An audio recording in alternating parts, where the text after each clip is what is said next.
Assalamu alaikum wa rahmatullahi wa barakatuh. Bonne rupture et merci de suivre le 19h45 de la télévision Labari.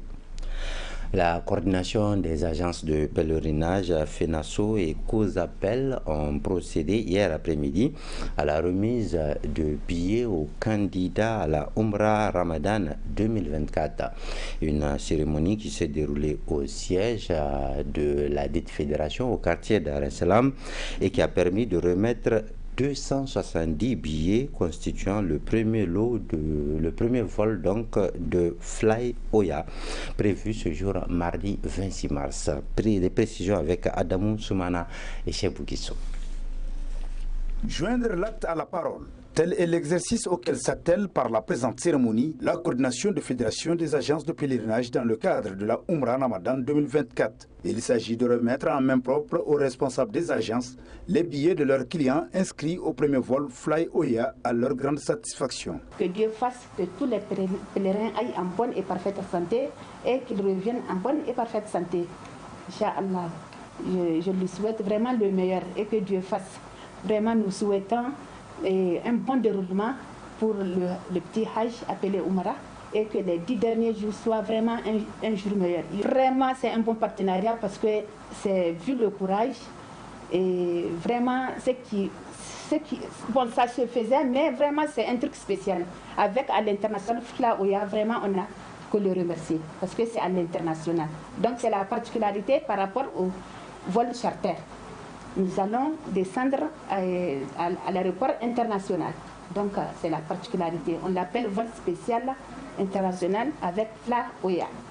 Je souhaite à ce que toutes les agences fassent comme nous autres, vraiment, pour qu'il y ait un bon voyage, aller et retour. Le satisfecit est total, surtout du côté de la coordination des agences qui se réjouit de sa trouvaille dans le transport des pèlerins nigériens pour la présente édition. Le partenariat entre la compagnie Fly Oya et la coordination des agences, alhamdulillah, aujourd'hui nous sommes presque à la phase finale pour les départs. Inch'Allah, le 26 mars 2024, à partir de 18h30 pour la convocation. Les pèlerins seront à l'aéroport pour le traitement des départs. Donc nous sommes vraiment ravis de voir ce jour et nous implorons Allah subhanahu wa ta'ala de nous aider dans cette démarche qu'on a prise avec toutes les agences et que si tout va bien, nous espérons que la compagnie Fly Oya va faire son entrée en venant s'implanter au Niger avec ses agences et que, Inch'Allah, avec cette compagnie, on va pouvoir faire des vols réguliers dans l'avenir pour les pèlerins de Niamey en Arabie Saoudite. Ainsi, ce sont 270 candidats à la Umrah Ramadan 2024 qui auront l'honneur de découvrir les merveilles de Fly Oya à travers son premier vol. Alors inscrivez-vous pour le prochain vol afin de faire la différence avec Fly Oya. À l'issue des élections du week-end dernier au Sénégal, les Sénégalais ont élu président de la République Bassirou Diomaye Faye, compagnon du célèbre Ousmane Sonko de l'ex-PASTEF. Des Sénégalais qui s'étaient fortement mobilisés pour cette élection saluent dans la joie et l'allégresse cette victoire de Bassirou Faye. Ici également, la diaspora sénégalaise n'est pas en reste, elle est tout autant contente de cette élection, mais surtout du résultat. Suivons les extraits de quelques ressortissants sénégalais vivant au Niger. Une satisfaction de plaisir, de joie, ça veut dire du changement. Et là, heureusement pour nous, on a pu avoir le choix de choisir pour nous-mêmes notre président. Avec tout le scénario qui s'est passé, avec leurs projets qu'ils ont mis en tête et en œuvre, c'est ça qu'on attend, qu'ils réalisent ce projet pour le bénéfice du Sénégal et de tous les Sénégalais. Donc là, on va voir comment ça va se passer en termes entre nous d'abord, et comme ça là, avec le projet qu'ils ont en tête, comment ils vont le réaliser tranquillement? Tout le monde est content, il n'y a pas de bruit, parce que les gens croient que ça va être des bagarres ou bruit. Ça a été bien passé, il n'y a pas de bagarre de bien. Dieu merci. On a élu notre président dans les bonnes conditions. Maintenant, on va regarder qu'est-ce qu'il va faire. On souhaite qu'il va diriger dans les bonnes conditions, que tout le monde va être content, diriger avec la paix, avec beaucoup de santé. Bon, ce qu'il a dit, il dit qu'il va diriger dans les bonnes conditions, il va diminuer tous les nécessaires des pays, il va renforcer les pays. Bon, on va attendre ce qu'il a dit, qu'est-ce qu'il va faire. On est content et on est satisfait, surtout l'exemple que la population sénégalaise a montré pour désigner son Excellence Bassirou Diomaye Faye, président de la République. Vraiment, c'est quelque chose que toute la population sénégalaise attendait depuis 2019, parce que vraiment on voulait ce changement-là.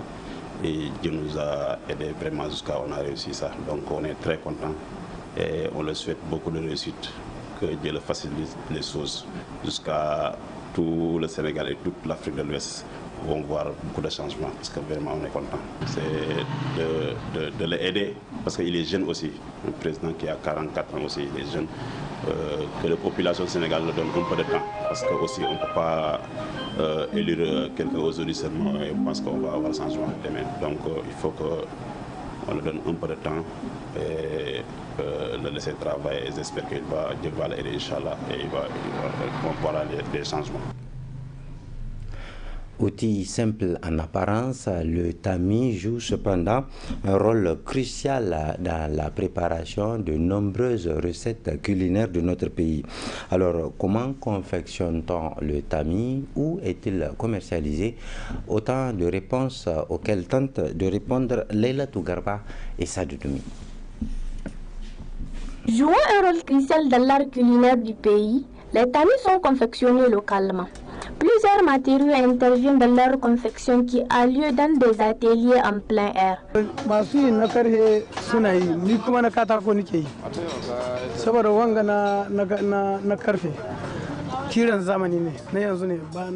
Il y en a qui fabriquent les tamis avec du métal, mais moi je les confectionne avec des planches qui sont d'ailleurs anciennement connues. C'est un travail artistique qui nous permet de joindre les deux bouts et prendre nos familles en charge.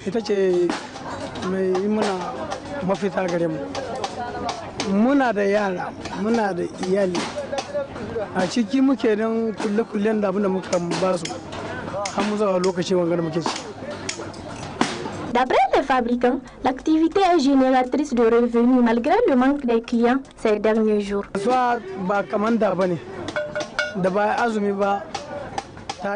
Avec l'avènement du mois de Ramadan, nos activités sont au ralenti. Donc nous ne faisons que consommer nos économies dans l'espoir que la situation sera décantée d'ici peu.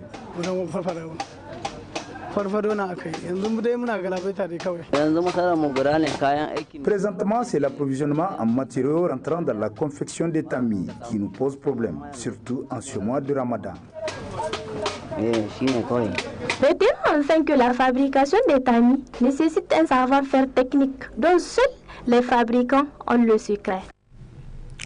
Le hijab, on le voit, est une tenue vestimentaire qui tente à se généraliser dans notre pays, ce qui en conséquence a favorisé la création de nombreux points de confection de ce hijab.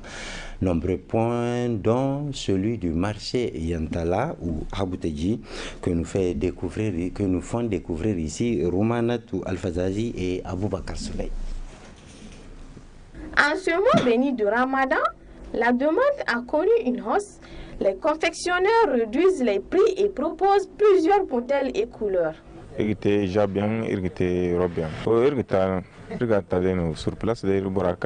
Je confectionne des hijabs de tout type de modèles et couleurs. Alhamdulillah, le marché, ça va. On a une abondance de la clientèle. Nous confectionnons le hijab sur place en fonction du choix de la clientèle. Au-delà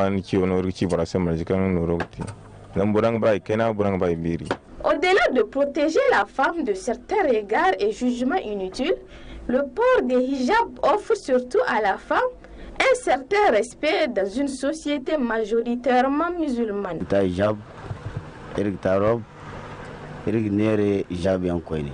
Les hijabs sont faits avec plusieurs genres de tissus. On a un maradi, un kassi, on les propose et la clientèle choisit son modèle, dont les prix sont très abordables. On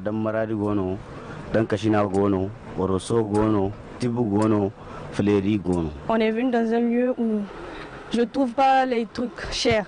Donc c'est un frère, je paye chaque fois chez lui et les prix sont vraiment abordables. Et j'incite aussi mes chers frères et sœurs à venir payer chez lui. Oui, des réductions aussi et aussi profiter pour les réductions qu'ils font pour ce mois béni de Ramadan. On paye seulement l'argent du tissu et puis ils font la couture, c'est gratuit. À Niamey, de nos jours, plus qu'une recommandation religieuse, le port des hijabs est devenu une pratique sociale. Une pratique qui a favorisé la multiplication des points de confection dans la ville de Niamey, à l'exemple du ceux du marché de Yantala. La confection et l'utilisation des marmites remontent certainement à l'Antiquité où elles étaient conçues à partir de matériaux naturels. Ces ustensiles sont disponibles sur le marché de Katako de Niamey à des prix abordables. Seule fausse note, les revendeurs se plaignent de la rareté des clients. Nana Firdaussou Saleh et Sadou Toumi. Outil symbolique servant pour la cuisson, la marmite fait essentiellement à base de métal occupe une place prépondérante dans les foyers nigériens. Comment se fait donc la commercialisation de ces marmites fabriquées au marché Katako de Niamey? Ismaël Boubacar, revendeur, explique.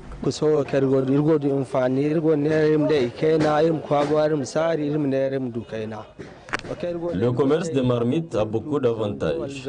Nous partons au marché pour acheter en gros et les revendons en détail à des prix abordables.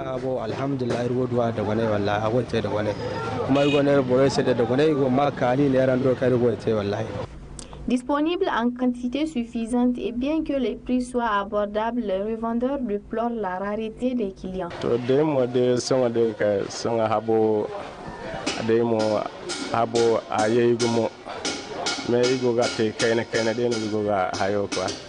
La vente maintenant ne marche pas bien. La clientèle venant du village se fait de nos jours à vu la situation du pays.